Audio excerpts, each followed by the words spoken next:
My name is Sean Osborne, and welcome to the Black Patriots of Lexington. Lexington, Massachusetts, the birthplace of liberty, the site of the first armed conflict of the American Revolution. Lexington, the home of black residents since it was known as Cambridge Farms. Some of those black residents owned property and paid taxes. Others were enslaved or indentured. Many of them played vital roles in the founding of the United States of America. It's estimated that at least 50 black men responded to the Lexington alarm and engaged the British regulars on April 19, 1775. 3 of those men were from Lexington, Prince Estabrook and cousins Eli and Silas Burdoo. 2 other men are known to have fought in Lexington, Caesar Ferret and his son John Ferret. Both served with the Natick militia. Today we will explore the life and times of Silas Burdoo. Silas Burdoo was a black patriot who fought in Lexington on April 19 and was a soldier during the American Revolution. Silas Burdoo became the wealthiest of the 50 or so black patriots who responded to Lexington alarm and fought along either in Concord or in Lexington or along the Battle Road. He also ended up being the last surviving black veteran of that first day of military engagement. Our guides on this exploration of the incredible life of Silas Burdoo are Dr. Zine Magubane and Stacey Fraser. Welcome. Thank you. So I'll start off with you, Professor Magubane.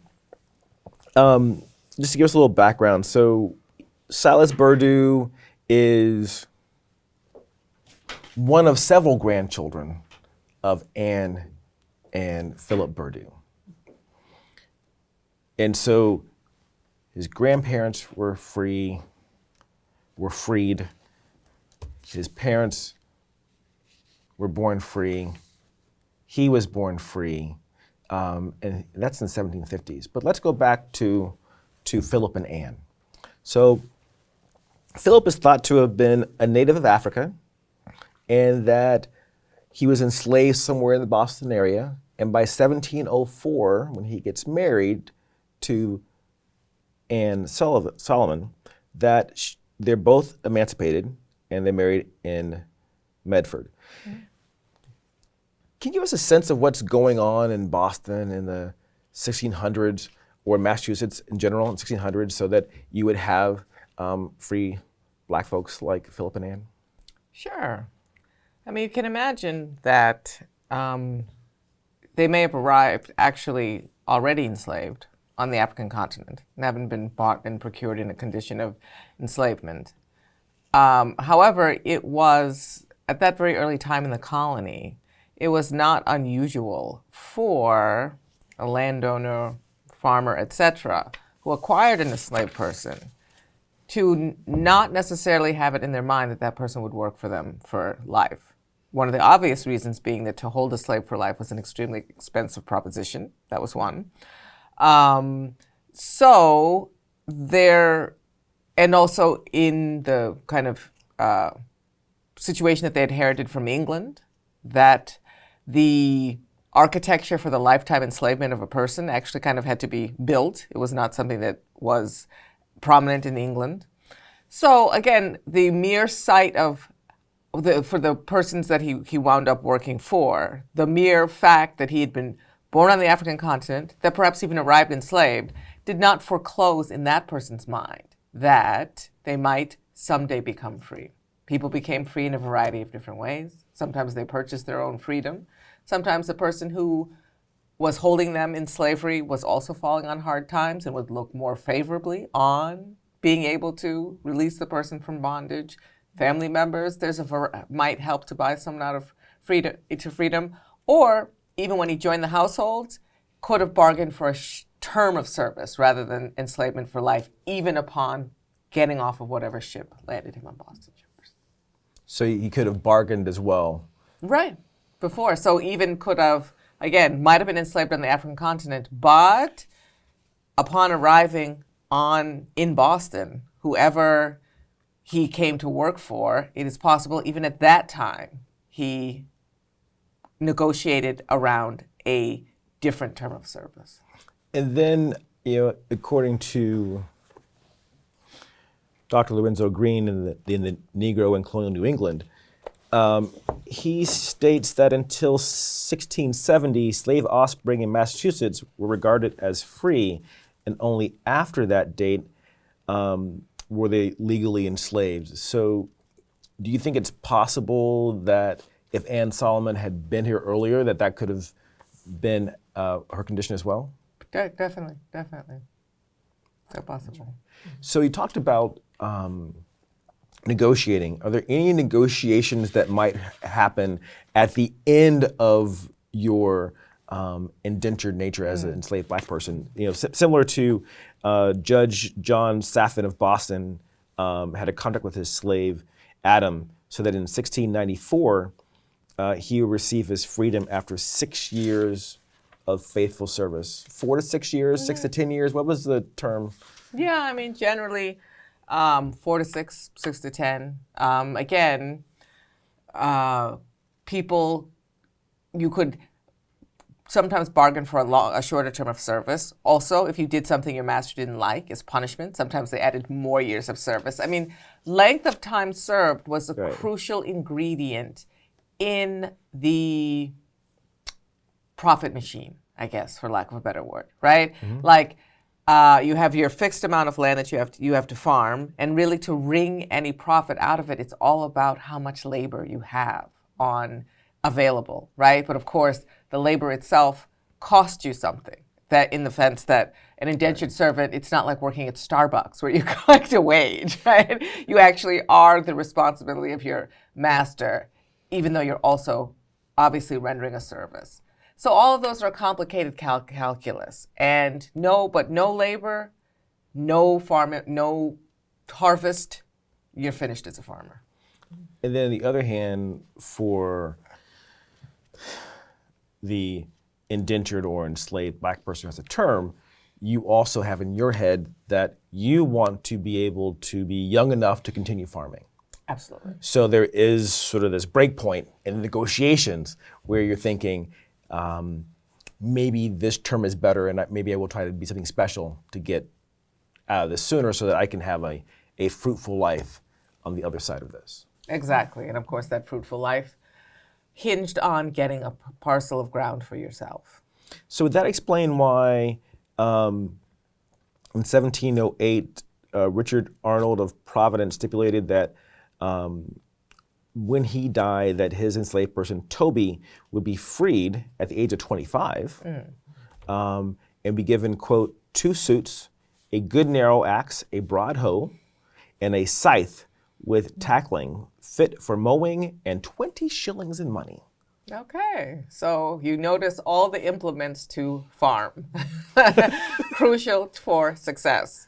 There's 20 shillings to perhaps buy additional things you'll need, but that entire gift tells you what was necessary to survive in that society. So I think I read somewhere that 1/2 to 2/3 of the white colonists or the European colonists who came to the British colonies were indentured. Absolutely.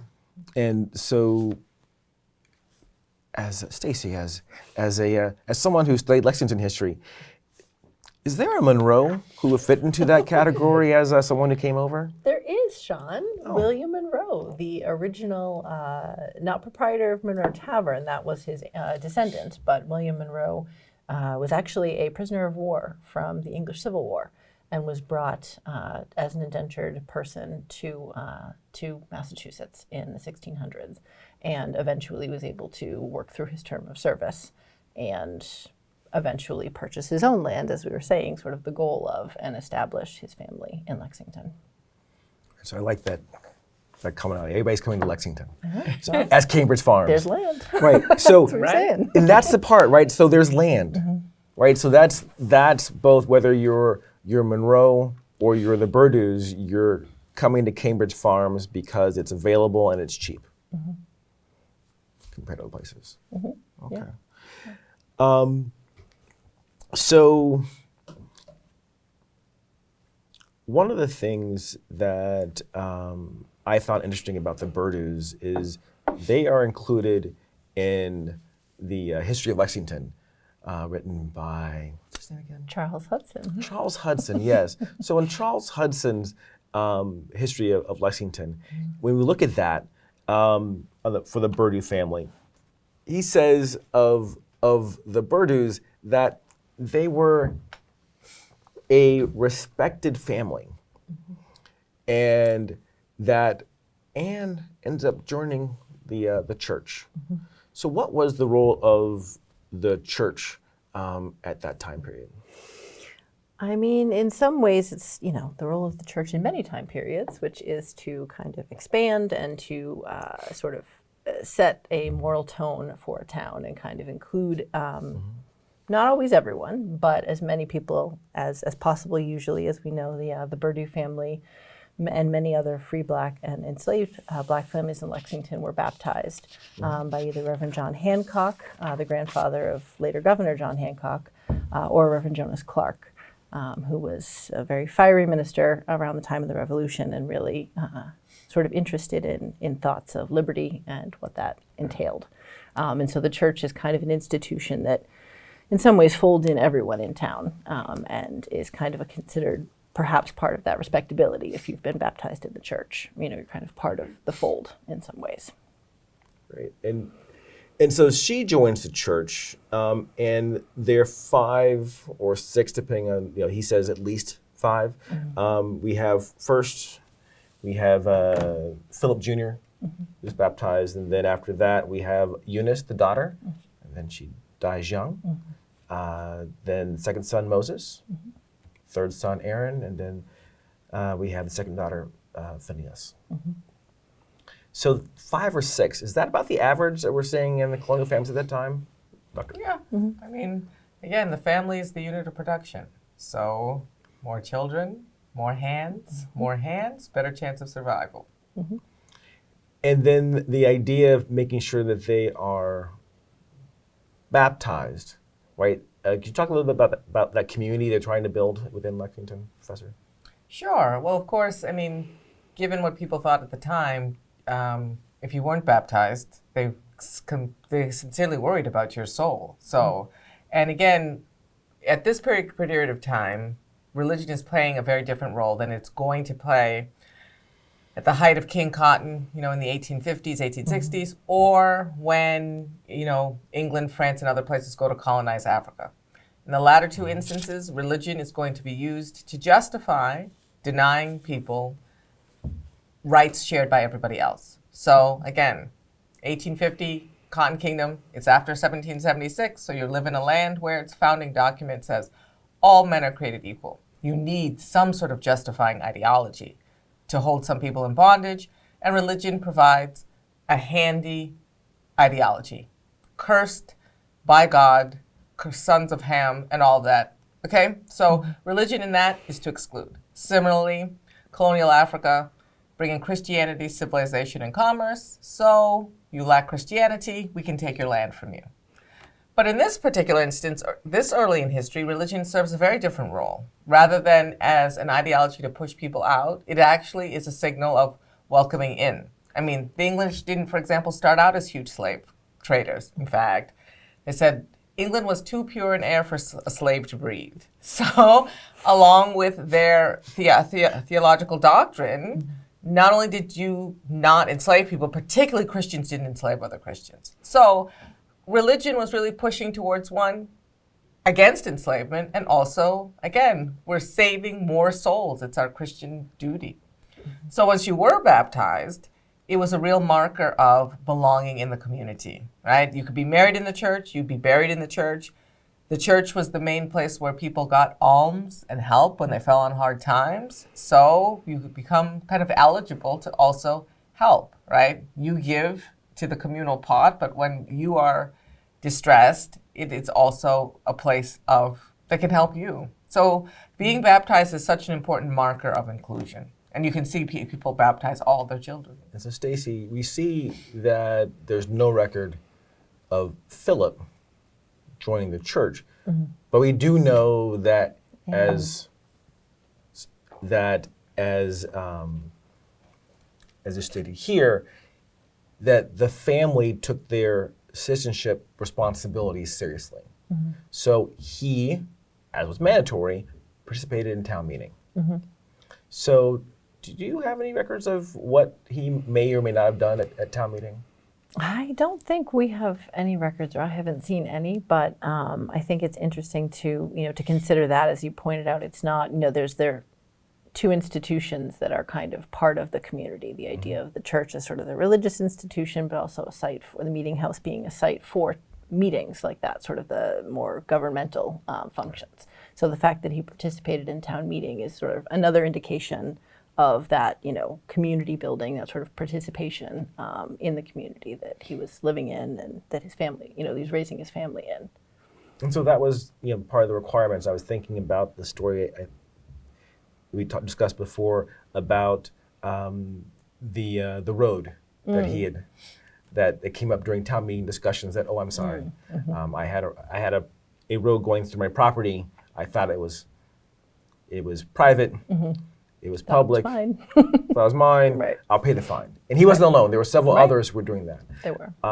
And so, when you came across that, did you chuckle? Did it seem like just another Lexingtonian?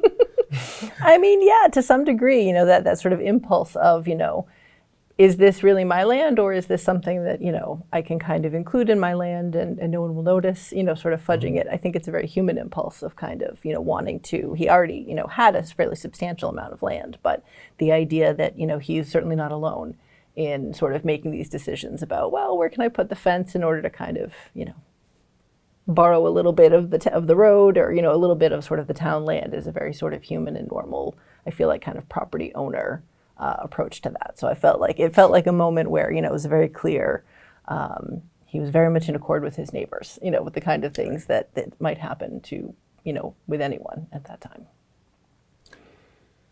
So Professor Magubane, Dr. Green states that it was difficult for free Negroes in colonial New England to have full equality, both so all three ways, socially, economically, and politically. And he compares that to the formerly indentured white colonists, who he thought it was easier for them to fit in and blend in. In your studies as sociologists, what have you found? I found a mixed bag that certainly people knew people's ancestries, might have noted on them, might have spoken occasionally disparagingly, but at the time, there were any number of disparaging things people spoke about. I don't like your wife. I don't like you. You're a thief, etc. Right? Whatever you could pull, you're a Catholic, to hurl at someone of being different, I don't like you, you could draw on. So it's not like if you comb through colonial records, you might not find the occasional disparaging remark or two. But it didn't, in my feeling, doesn't add up to a systematic ideology of racial inferiority at that time in any way, shape, or form. So what did that also mean for people socially? It meant that having African ancestry was not a barrier to being respected in the community, to marrying in the community. You see what we now call interracial marriages at that time. We see people, being seen both as a man of color, but also as a taxpayer, a yeoman farmer. There were many identifiers and identities that people had. And also for white colonists, simply being white was not a guarantee of being loved in the community, respected, thought well of. Not a chance. And I appreciate you mentioning yeoman, because we think about the yeoman soldier, and we have here yeoman soldiers who are black, who were fighting the French Indian War as well as the Revolutionary War. So you also mentioned taxes. So as a curator, Stacey, how important are taxes to your work, or tax records to your work? Well, the nice thing about tax records is that, as I think Franklin said, the only thing constant is taxes. There's always going to be taxes, and the records are, annual. There's no trying to get around it, you know, there's a certain amount per year that the town has to raise, and that's divided up by, you know, who is a resident of the town or a non-resident. Even non-residents have to pay as well, Right. as we've seen some of the tax bills. So, you know, in 1775, like the year that all this happened, like we were talking about, you can look at the tax records and figure out, you know, how much are some people paying. Some of it has to do with property and what they're owning. Some of it has to do with sort of the minister's rate, the money that they're paying towards the minister's salary. And there's sort of a wide variety, but the tax records are really helpful because they help you understand, you know, how much property does this person have compared to someone else? Why are they paying higher taxes? There's also evidence in the town records of basically having people might request to have their taxes reduced because they couldn't afford the taxes. And so there's a lot of discussion in town meeting records of, you know, are we going to reduce this person's taxes or not? You know, so I think it probably depends on, you know, providing evidence of truly not being able to pay in order for that to happen. So they really are a very detailed record because we know we have annual reports, and every single year you got to pay. So there's so much information you can kind of glean. And as you pointed out too, it also is divided into things like non-residents, widows. You know, you can really get a sense of kind of what is an identifier in the community that may affect your tax rate in some ways. So the assessor or assessors, it's really important for them to be able to collect the money that's required from the king, that's required from the colony, what's required for the town, and then for those other sundry things, you know, that schools, roads, and so the people are responsible for that. So if we were to look at, say, the 1735 tax records for Lexington, I think, if I remember correctly, the Philip Burdoo, his household ends up being in like the middle third. What you see there? Okay. Yeah. So, right. So that's really nice. And what was interesting to me looking at it is that it's broken up. You can see the orchard, and you can see that he also has swine. You can see all those things on there, which to me it's a farm. And I believe that, Dr. Magubane, that's one of the things that you had always talked about is it's important to be as self-sustaining as possible. Yes, absolutely. I mean, again, there was no Medicare, Medicaid, welfare office. There was no real labor market. I mean, you had direct access to land, animals, which was how you reproduced yourself. So the first thing any farmer is thinking before they think about selling anything is, do I raise enough on this farm to feed and provision myself, right? High emphasis on growing foodstuffs, and then only secondary things to sell at market. But first and foremost, can we keep ourselves going? And then the other part would be bartering. Right. What do I have that maybe doesn't have that can be used? Right, barter, sell, but that was not a major part of these people's economic mindset. Okay. Then timber is also important. Exactly. Okay. So we have Silas, and then we look at the other record, because that's interesting, right? You say they're annual records, but they're different types of records. Yes. Right? So then we look at the other record in 1735. We can see that the males over 16 are listed, right? And I think it's important for tax records to understand. We say it's not a complete census, because if you're under 16, which means you're not eligible for the militia, you're not on there. Right. But we see here, just we saw before on the genealogy from Hudson, we see the father and the 3 sons. And as you look across, you see that the father still has the property, and the sons do not. But they're still paying that poll tax because everybody has that head tax that you pay for being in the community. And then somehow between 1735 and 1746, something happens. So at that point, Philip and Anne had been married for over 40 years. That puts them into their 60s, right? And they have a choice. Do I divide the family land amongst my surviving children, or do I pick someone else? Now, we know from the records that at that point, Philip has already been married for 8 years. Philip Jr. Philip Jr. Yeah. Already married for 8 years, thank you. And in fact, he already has 2 kids. So married, 2 kids. And they have 40 acres. They don't choose their oldest child, they choose their second child, Moses, to give all the land to. Were you surprised when you found that deed transfer? I think a little bit, yeah. You know, it is interesting because, as we've said before, there is that sense of you may not, 40 acres may not be enough for everyone, so you do have to make a choice. So it is interesting that they decided that they wanted to choose someone other than, sort of the married man with family, which does seem a little interesting because, sometimes that idea of sort of grandchildren to leave, the land to might be a motivator, but not in this case. So, Professor, they also have another contract with Moses that says, and you will take care of us. Right. Now, does that go into your idea that Philip and Anne are pretty strategic throughout this, from when they marry until now? Well, 1746. They entered a society and understood the rules for survival. And again, they knew that there was no Medicaid, Medicare, Social Security, that you had to, when your productive life was over, you had to have a plan. And that plan was generally your heirs, your children. So it makes perfect sense to me what they did. So when we look at the deed, there's a land description, right? And so, as a curator, how do you find these documents, or how they come into your possession?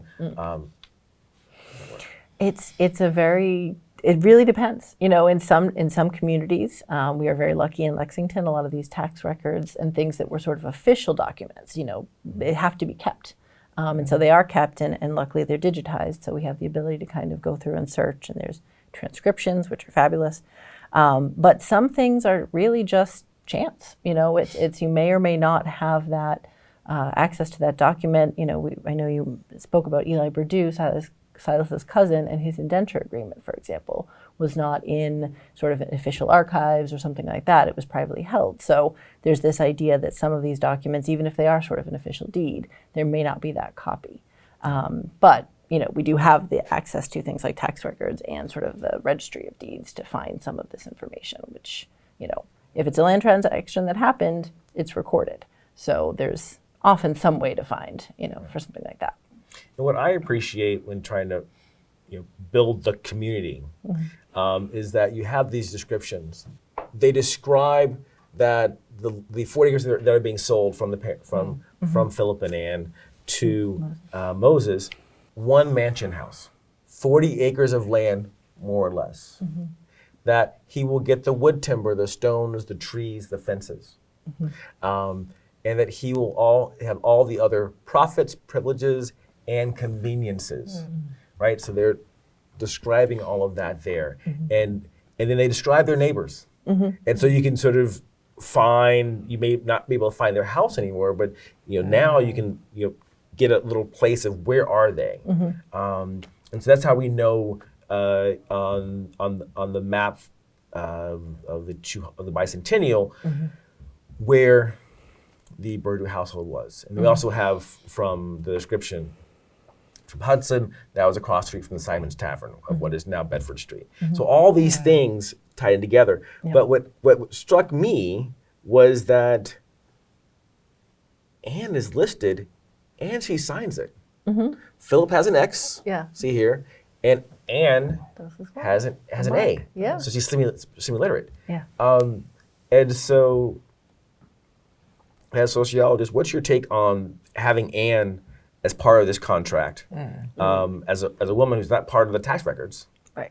And the fact that she is semi-literate.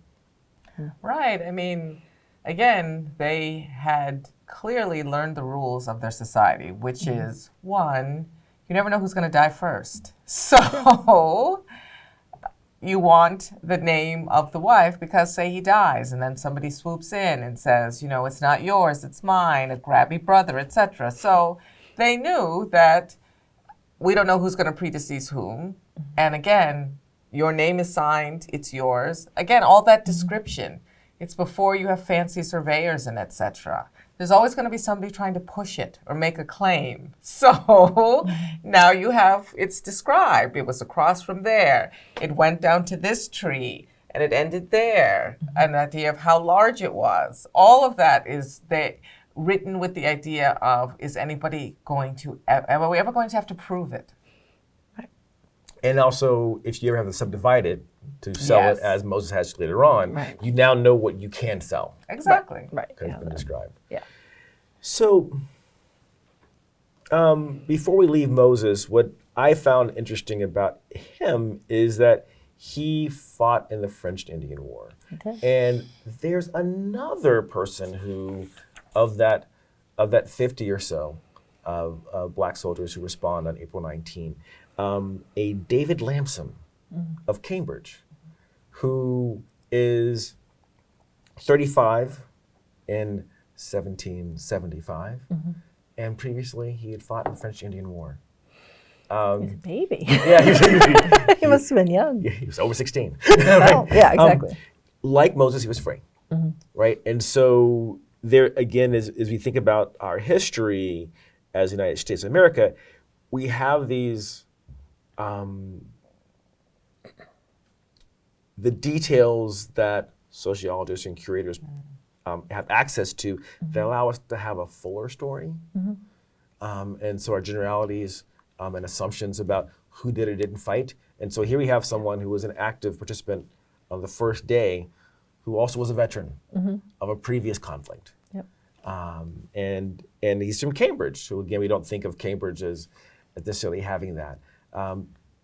Any thoughts about the French and Indian War veterans who were black and why we don't know as much about them as we could? It's a good question. I know, in Moses's case, we're sort of dealing with, the fact that he died during the war, and so he's not coming home, and there's not future tax records and kind of future evidence of his life. We have his will written in Quebec when he was serving in the war. But I do wonder if, part of the sort of emphasis on black soldiers in the Revolutionary War and kind of the record keeping being better is in part because of that sort of larger discussion of liberties and who gets liberties, who gets rights, who doesn't. The French Indian War is, we're fighting, we as in Massachusetts residents are fighting as sort of members of the British Empire, basically, sort of defending the rights of the king, not necessarily individual rights, which becomes an issue, as we know later on in the 1760s, 1770s, as the Crown and Parliament are trying to raise money to pay for the war. There's a lot of people in Massachusetts who feel as though they shouldn't have to pay because they already gave with their service or they, contributed in the way that they did. So I think that is interesting because we sort of find that as we're getting into that period in the 1760s, 70s, into the war, the Revolutionary War, that conversation about, American liberties, rights, freedoms, what does that entail on the North American continent maybe becomes more relevant. So I do wonder if that's part of it. The French and Indian War, it's kind of everyone is fighting for the king and it's a mix of people, but there's sort of more of a distinction at the Revolutionary War because this is the conversation is freedom, rights, who gets them, who doesn't, who deserves them, for lack of a better word. But I do think that that's a great vein of research. Learning about Moses was revolutionary for me. And I think that idea of sort of exploring other black soldiers of the French and Indian War would be a really interesting contrast and help kind of understand, who was here in this community and who fought for the king in the 1750s. So one of the things that Hudson talks about when listing the folks from Lexington who fought in the French and Indian War is that the records were partially destroyed. And he states that that it's not a full list, that he cannot transcribe. So do you know how town records were kept? Because Hudson's doing his research in the 1860s, is that right? Yeah, 1860s. So town records in pre Civil War, they weren't kept in the church.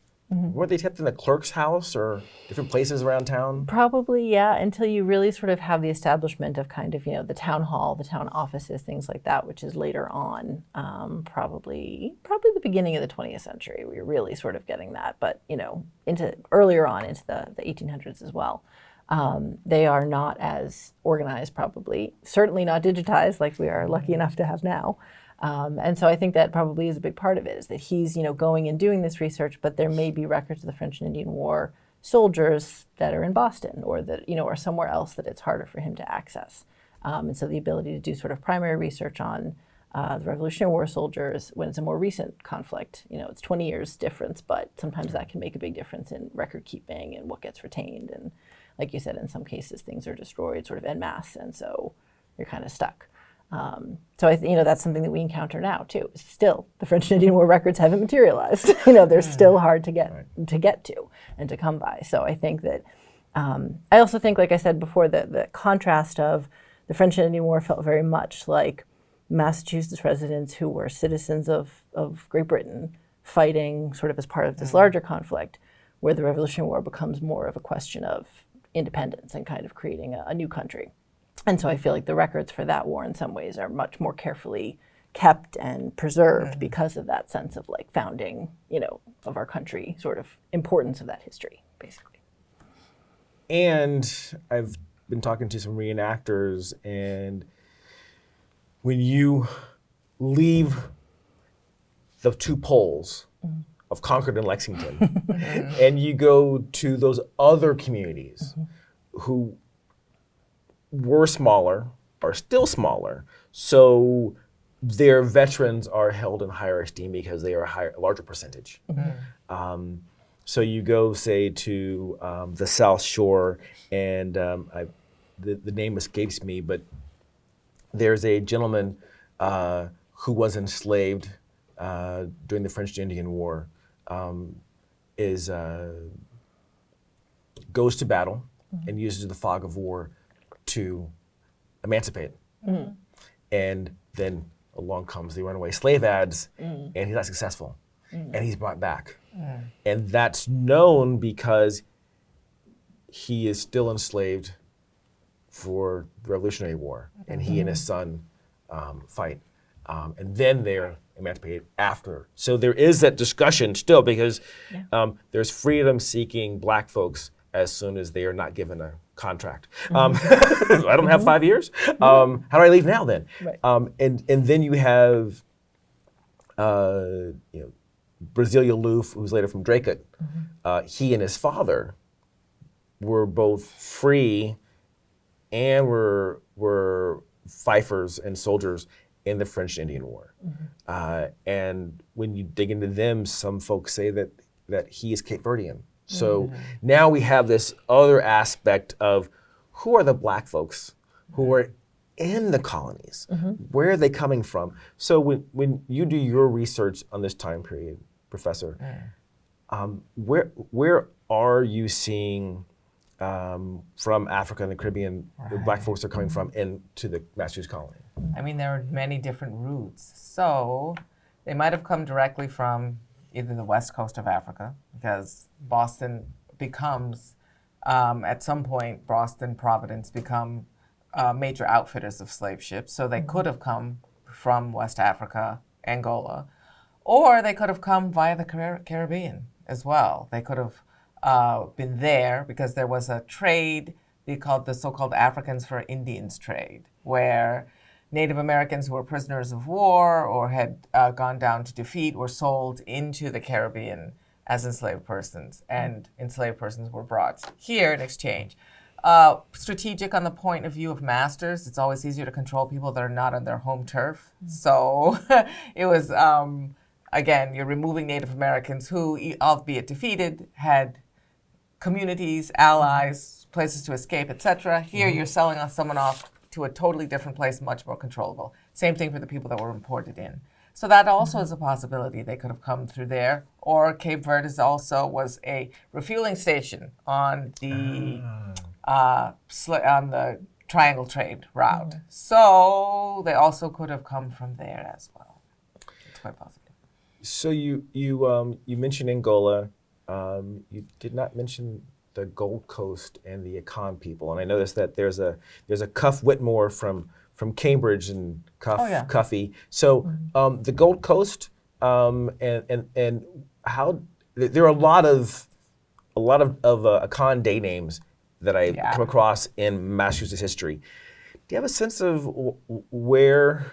Is that direct? Is that from the Caribbean, or what's your sense? They definitely could have also come directly from the Gold Coast, no question. They could have come from, because there wasn't the slave castle Elmina in the site of present-day Ghana, and that was controlled first by the Portuguese, then by the British. So that is quite possible that they also could have come from the Gold Coast. And so that's so. We talked a little bit about Caesar Ferret, who called himself a man of many nations. The Negroes or the Black folks of colonial Massachusetts were also of many nations, even though they were darker, similar to the less melanin impoverished colonists, that they came from many nations, right? So we think about we always think of the colonies as, okay, it's either the French or the British or the Spanish or the Portuguese or the Dutch, or right. But it's also, as you just said, there's this list of nations that the Negroes who are lumped into one came from as well. Yeah, exactly. And the thing is, I'd like to pause you on that lumped into one, because at this point in period of history, even the England or the New Englanders also knew that these people were of many nations. They knew the difference between an Akan and a Wolof, and they knew, absolutely, because there were different kingdoms that had different relationships with different colonial powers. They, as much as we talk about agency and bargaining, there were, African kingdoms that were heavily involved in the slave trade, and, it was known, different regions, different languages. So when they looked at a Black man, they also were capable of seeing that these people are not all the same. They come from vastly different language groups. In fact, again, it was helpful for even the enslaver. We all know that they mixed up people from different language communities to cut down on the number of slave revolts. They were very well aware that simply having dark skin didn't mean you looked alike or were anything like any other person. And they also made distinctions of people who were born in the colonies. So even this word Negro was a attempt at getting at, how do we have some sort of identifier or way to describe? Because at one point in time, they could have said John from Angola. So even the people that came in 1619, if you look at that manifest, they say Anthony, a Negro of Angola. They make the distinction. And so was there also a distinction as well in terms of what skill sets they may have come with as well? So what would that look like? So it was known what parts of Africa people were good rice cultivators. And guess where they ended up? South Carolina. It was well known that there was a cotton culture on the west coast of Africa, that people were very skilled at growing cotton, knew a great deal about the varieties. So it was well known that there were people from different parts of the continent that were good at doing different things. And there's a gentleman from Connecticut who talks about how, as a youngster growing up in West Africa, he had been left behind by his mother to learn from a farmer. So he brought those skills of agriculture with him when he ended up being enslaved in Africa and then sold. Yeah, I mean, because there's no denying slavery and racism go together, like white on rice. But we tend to almost think that people engaged in slavery for the purpose of producing white supremacy. They engaged in slavery for the purpose of producing indigo, cotton, sugar, rice. Without producing those things, they would have been dead in a day. So as much as they may have had an ideology, these people are barbarians, they're savages, they don't know how to do anything. At the same time, that ideology was like, I must go to this place to get this sort of person who knows how to do this sort of thing. They were capable of holding both of those ideologies at the same time. And so the person who was able to ride that crest is Silas, right? He's born into a good family, and he rides that crest through to 1775. And so at that point on the tax records for Silas Burdoo in Lexington, we have his father, Philip Burdoo, and then we have his cousin Aaron Burdoo, and then we have Silas. And as we talk about with the taxes, we note that while they don't have any property taxes, they're still assessed estate tax and a colonial tax as well as their total tax bill. So in 75, you have many Burdoos that have left, but you have others who are still there. There's also a note that in 73, Silas, again knowing the system, has already purchased land in New Hampshire. Right, so Silas is preparing like others in the family to leave. What is it about New Hampshire and Vermont and Western Mass is so attractive to Lexingtonians as we get into the latter half of the 18th century? Well, like you said before, land. You know, we're getting to a point where Eastern Massachusetts is starting to fill up. You know, there's towns being established and land being bought and farmed and developed and trees cut down. And you're starting to run out. You know, if you have 5 children, for example, like Philip had, you can't, you can subdivide and you can give them each a smaller plot, but is it enough to sustain their families or themselves? So people would go to Western Mass or Southern New Hampshire or Vermont because it's, it's closer and there's land. It's not as well developed at that point by white settlers, although there are, of course, Native American communities there. Which starts to sort of shift a little bit as we get into later on into 1800. But that really is a big motivating factor for, black, white, free, enslaved. There's land in other places, and Eastern Mass is getting a little crowded. So they move. And I like the idea of thinking that, as we just discussed, that you have people who are paying taxes who are residents and non-residents. And so Silas Burdoo on the Lexington tax records is a resident. Right. But in the New Hampshire tax records, he's paying taxes there on that property as a non-resident. Right. And so we try to get that fuller picture. We have to, as you were saying before, Professor, we have to let our minds think about the time, then not be constrained by what we conceive what's going on now. Exactly. Right, and so that to me, as we were talking, I was thinking, oh, right, so he's paying taxes both places. Yep. Taxes, it turns out, are really important. Right. Will become an issue of great import pretty soon, actually. So then we come to 1775, a little bit later after the tax records, and he responds to the alarm. And so because we don't have much real estate for any of the Burdoos at that point, we're not sure where he responds from. Right. But we know from his pension records that he does respond, and the National Park Service agrees, and he is, and not only that, but the federal government agrees because they give him a pension. He serves from April 75 until the end of 75. And he doesn't re-enlist. He says, thank you very much for coming. And what's good about that is there's a record that says he did not re-enlist for January. He said, no, I'm good. Yep. Takes 6 years off because he has land. Yeah. He has things to do. Comes back in 81, serves the year, and says, okay, it was really great. Is that similar to what you're seeing from other records of folks out of Lexington? Yep. It was, part of the function of building a military force to counteract the King's troops after we've gotten past April, May, June 75, and it's fairly clear that there is going to be a sustained conflict. There is no structure for it. Nowadays, if you want to enlist, you can go and sign a contract, down on Bedford Street at the Armory, join the National Guard or join the Army, and you know what you're getting into. You know how long it will be, you have your contract, you know how much you'll be paid, hopefully.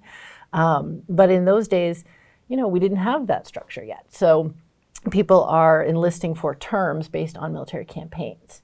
So in 75, there are people who are going up to Quebec and to Fort Ticonderoga in New York, and people are kind of going along with them on the campaign, and that's the term of service that they're serving. Later on, we get into more of a consistency. There's what's called the 3 years men, where a lot of people do sign up once the structure's in place for a 3-year term in the Army, which, if you sign up in 1782 for a 3-year term, war's over in 83. So, you've got your year of service, and then they call it good. But that is very common. And like we said before, too, you've got land, you need to come home and take care of it sometimes. You might need to go home in the fall to help with harvest, or you might not have a wife, or your wife might pass away while you're gone. So you need to come and take care of your land, settle things. So it really wasn't sort of the career soldier idea. It was the idea that people are signing up for short terms, coming home, signing up again. There's a lot of back and forth throughout the war. Just to note, Prince Esterbrook is one of those who has a 3-year term, right? Yeah. Right. And also, in terms of the way the war progresses, by 76, there's not as many battles in New England, especially northern New England. Oh, yeah. I mean, after June of 75, there's really nothing in New England. Like I said, the sort of Fort Ticonderoga mission, is a big deal. And Henry Knox bringing Canada back to Dorchester is very helpful. But there's really not a lot going on, in part because the British are penned in. They're in Boston. Boston Neck is really narrow. This is before the back bay's filled in. So, I was saying, my dad and I were saying the other day, you could just have a guy basically at Boston Neck, where Cambridge is, and say, nope, you can't come this way. They're really all kind of penned in. And so until they decide to leave by sea in March of 76 on evacuation day, there's not a lot that's going on kind of in this area. So there's not really a ton of terms of service you could have if you were a Lexington man in 75. There's a few things. But and if he's going to go to his land in New Hampshire, and Vermont, then he's not worried about an invasion or conflict. Right. So he actually can start building community there and settling down. Yeah, okay. Exactly. That's a great way to sort of explain why. And then 81 he comes back, does a year, and then continues on again.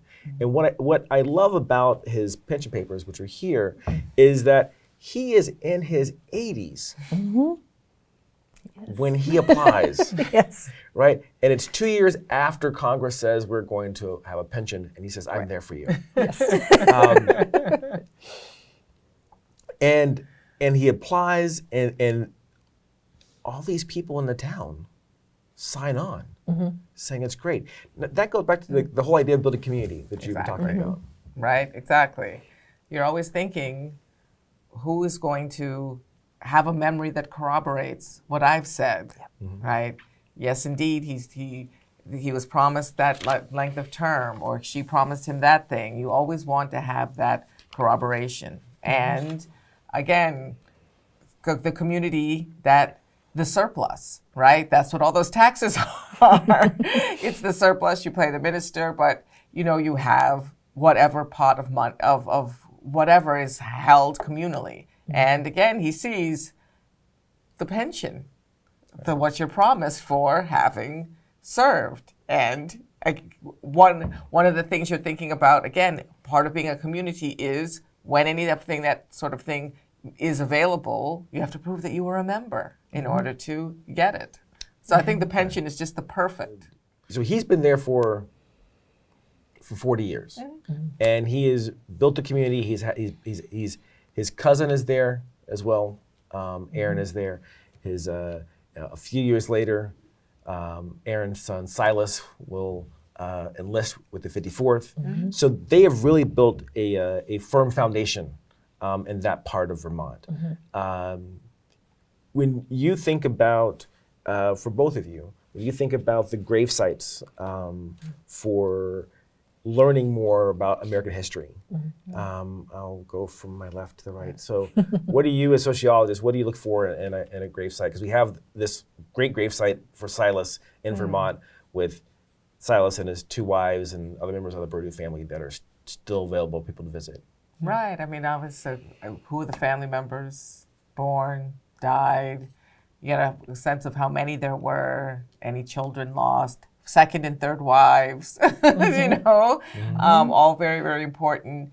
I mean, it can tell you a great deal. And I suppose for historical sociologists, it gives you an idea of where to look, right?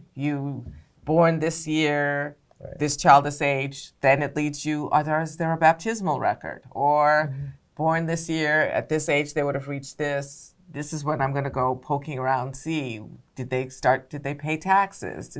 So it's very important. And then when you're looking for records, trying to find people, knowing where they traveled to and where they're buried, I guess is important for your work as well. How's that? Yeah, well, I think, like you said, had we not known, for example, that Silas had bought land in Vermont and had these land transactions, or had people not known that Prince Estabrook had moved to Ashby, Massachusetts, that site, that burial place, with the dates on it and the name is sort of that point to kind of track to some degree, this is where he ended up. And if we didn't know about those land transactions, we didn't know he moved to Vermont, then there would be a way to sort of at least start, like you said, sort of start with, okay, he's, born here and he's here now in a different place, many miles apart. How did that happen? It's sort of reconstruct because, in some ways that really key starting point of life and death dates. It's sort of the most basic thing you can say about someone, born this day, died this day. But the information is important. It's, how long did they live? What was that? What happened? Did they die of old age? Did they die of illness when they were a childhood epidemic? Like we said, in this case, where he's very far apart from where he, may have started or lived earlier on. So that information can be incredibly helpful because, again, you may not expect it. You could just be walking through a grave site, cemetery, graveyard, and see this information or recognize names. You can see family groupings, like you said, not just within one household, but you may have a family grouping within the cemetery of multiple graves from one family or one extended family. So those can be really sort of key. And when I visited Scotland many years ago, I said, they've really got it on a lock here. You put things engraved in stone. If you really want them to last, you engrave them in stone. Paper can get damaged, paper can get lost, but if something's engraved in stone, it's going to hopefully last a little bit longer than a tax record or a land deed, and you might be able to access that information even if you can't find it anywhere else.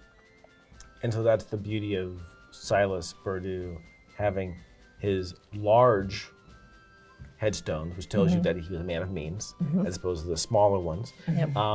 And that while some things may have melted away, that they're there, and then there are other records to look after. So I appreciate you spending this time talking about Silas Burdoo. It's been a good conversation. I hope that you have been inspired by the life of Silas Burdoo, a freeborn Black man who joined his neighbors when the Lexington alarm sounded on April 19, 1775. I invite you to learn more about the Black Patriots of Lexington and the other Black Patriots of the Revolutionary War. These men and women were heroes and founders of our great nation, the United States of America. Till next time, I'm Sean Osborne, and thank you to the researchers and curators who make this program possible, and to the Association of Black Citizens of Lexington, the Community Endowment of Lexington, LexMedia, and Tricons Red Tails.